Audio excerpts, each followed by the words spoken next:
Good morning. Welcome to CBS 7 Morning News and a very happy Wednesday to you. Wednesday, September 14th, 2016. Greg? It's not Tuesday. It's not Tuesday any longer. This is a good thing. There's teleprompter. Cameras all appear to be working. There's lights on. Hey, all is well in the world. We hope all is well in your home today. We're going to talk a little bit about the weather because you can feel something in the air. You can smell it. Maybe some of you are even seeing some rainfall. There was quite a few storms last night. I didn't see any, but I didn't get any in my house either. But I mean, some are going to get rain, some aren't. I mean, these are thunderstorms. You got to be right underneath the storm to get the rain. But they're becoming more and more numerous each day. We started off, the early in the week. Monday there's one lone thunderstorm out there, and then there were half dozen or so Tuesday, and then now we're going into your peak of the week here, and I think they'll be much more numerous later today. So we are getting there. We're getting into that pattern. Got to watch out for it. I think that pattern is going to continue to increase, and the storms probably will get a little stronger too as we go through time. So let's talk about what we're seeing right now. Take a live look outside the city of Odessa. Good morning, everyone, here, and a happy Wednesday to you. Happy no longer Tuesday. Happy Everything Works Day. Right now, everything's working good. I'm liking it.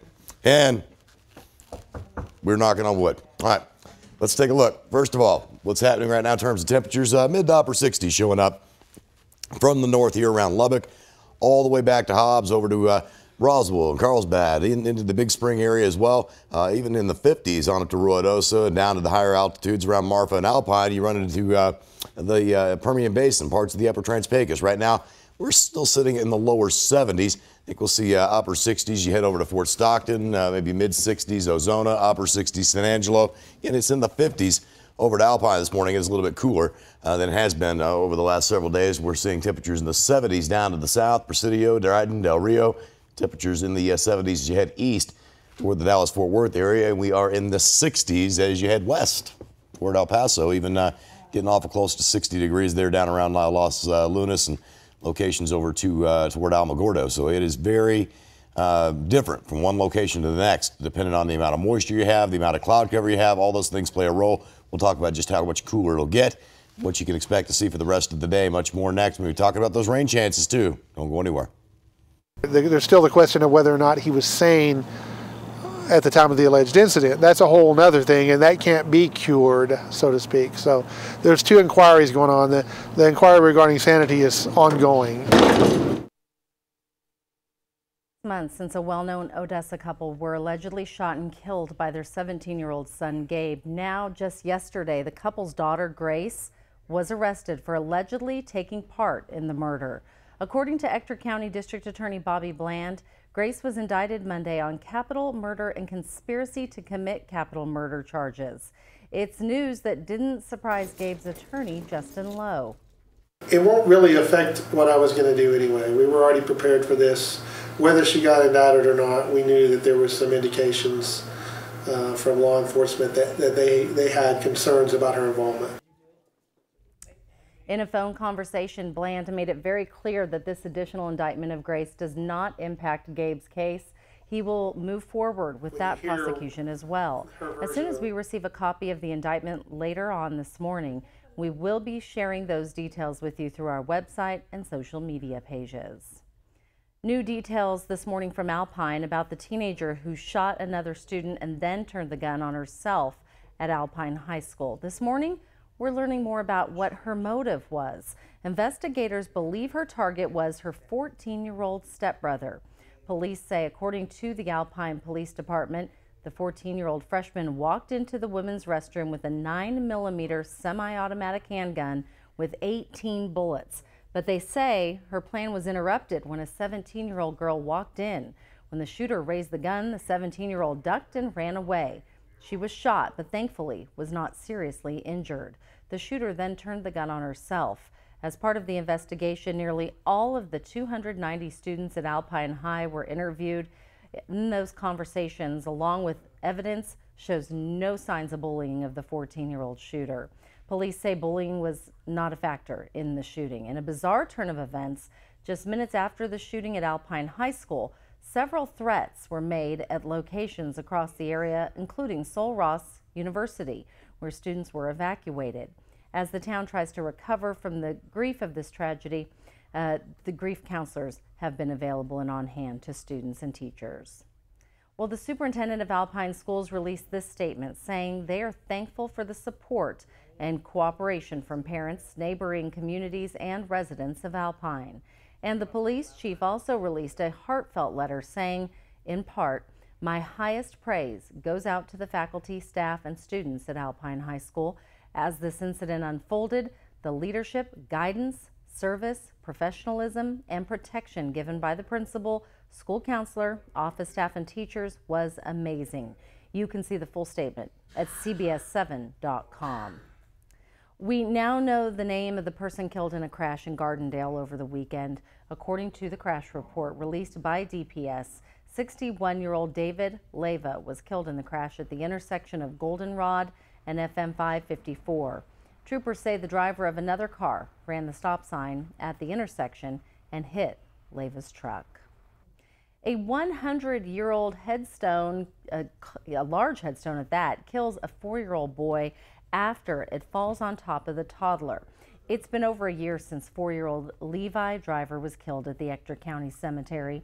In an effort to make sure another accident like this doesn't occur, commissioners voted to approve a master service agreement with Sadler and Son Monument Works Company to help repair some of the older headstones.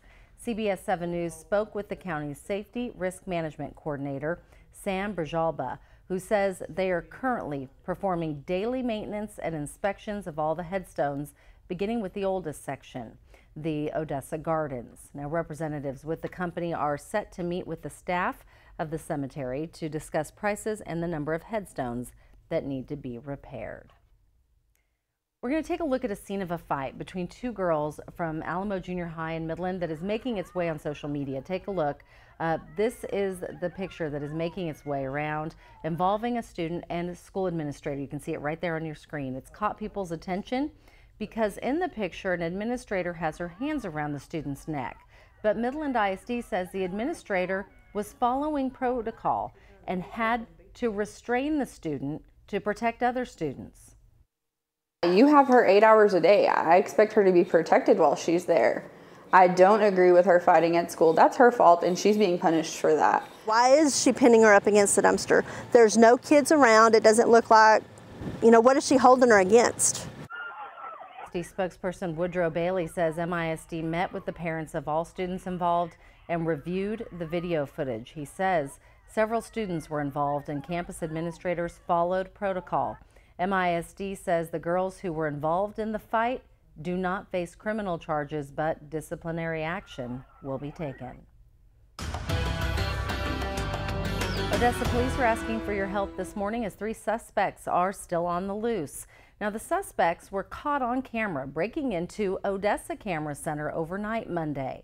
The 3 male suspects broke through the store's glass door around 4 a.m. and they made off with 38 handguns, 8 rifles, and handfuls of jewelry. Take a look. You can see they were caught on camera driving a black Chevy Impala with tinted windows. One of the suspects was spotted wearing a red Arizona Cardinals ball cap. Please take a look at this footage. If you have any information about who these suspects are, please call Odessa Crime Stoppers at 333-TIPS.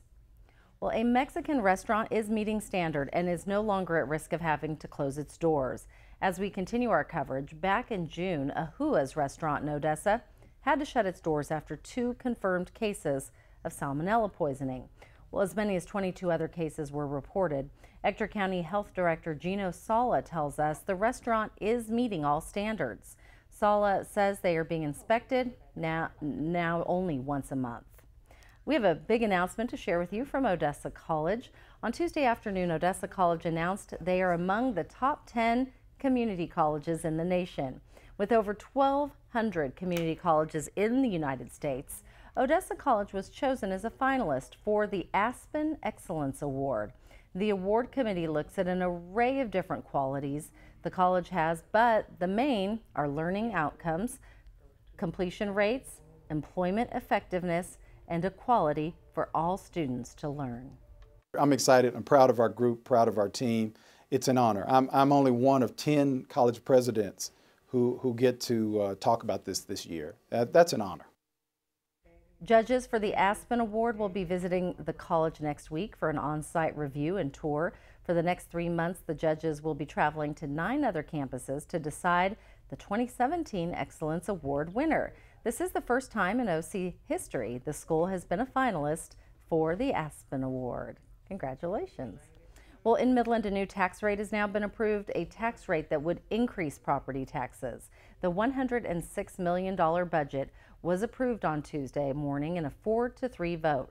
As part of the new budget, property tax rates will be increased. With the change, a resident paying $761 for property taxes will now pay $799. You know, we keep saying it's going for infrastructure, but it's not all going for infrastructure. And that's the only argument I'm making. We spent $7.3 million in 2013. We spent $3.8 million this year on roads. Well, 2/3 of our budget are people. Yeah, 65% that it actually takes to maintain and operate the city. And half of that are public safety folks. Right. So, I mean, it all goes for the same thing. Councilman Lacey says he'll work to ensure the extra money goes toward repairing and replacing roads. You can learn more about what was included in the city's budget by going to our website, cbs7.com. It is a program that has made its way to Fasken Elementary, all in hopes of providing students with courage to stand up to bullies. The program is called Safe School Ambassadors, and it gives students an inside-out approach to school safety. An organization called Community Matters came to the Midland School and taught students a variety of ways to intervene when they see bullying. Trainers say it's a self-confidence booster for the kids. We train them how to intervene when they see mistreatment happening. I'm glad that it's not just a boring lecture and we actually get to interact with each other and we get to talk to each other and group activities. He's teaching us different ways to help other people. We've been doing a lot of skits to show us real life things and to show us how to handle those kind of things. The organization trains students in more than 2,000 schools across the country, and this was made possible by the MISD Education Foundation. In Ector County ISD, a Texas Scholar Agency Info Fair took place yesterday. Take a look. It's a way for high school students to get to know local businesses or organizations in Ector County as part of the Texas Scholar Program.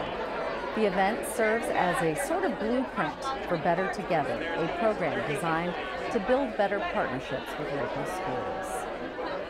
There's a lot of ways to become involved to help in our schools, from being a mentor, volunteering, providing support in a lot of ways, such as donating school supplies or other items needed. Better Together aims to increase the number of volunteer mentors and support to local schools. The next event is an International Dot Day. Simply put, a day to encourage reading among students. Well, a book drive is aiming to promote early childhood literacy, and you can help. HEB is asking customers to donate children's books starting today through September 27th. Now, the goal is to collect 1 million books for families in need. You can drop off new and gently used children's books in the special collection bins at HEB. And you're invited to attend the 33rd annual Taste of the Permian Basin. This year's event promises to be tastier than ever. Our own Tatum Gwynn and Alexa Dunson will MC the event, which happens on the evening of Thursday, September 29th at the CAF main hangar in Midland. Taste of the Permian Basin gathers local restaurants, national chains, beverage wholesalers, and food trucks for a fantastic night of food and fun. All the proceeds from the event benefit the Permian Basin Restaurant Association's Scholarship Fund. For tickets and more information, go to tastethebasin.com. Well, it may not be summer any longer, I know. Puts a frown on my face as well. But the warmest month happens to be August. And get this, it's broke a record? Really? A record that hasn't been broken the past 136 years of modern record keeping. I know, it sounds unbelievable, but in fact, NASA scientists say August tied with this year's July for warmest ever. Last month's temperatures were 0.16 degrees Celsius warmer than the previous warmest August, I should say, which was back in 2014. Going back to October of last year, it's now been 11 straight months of new monthly high temperature records.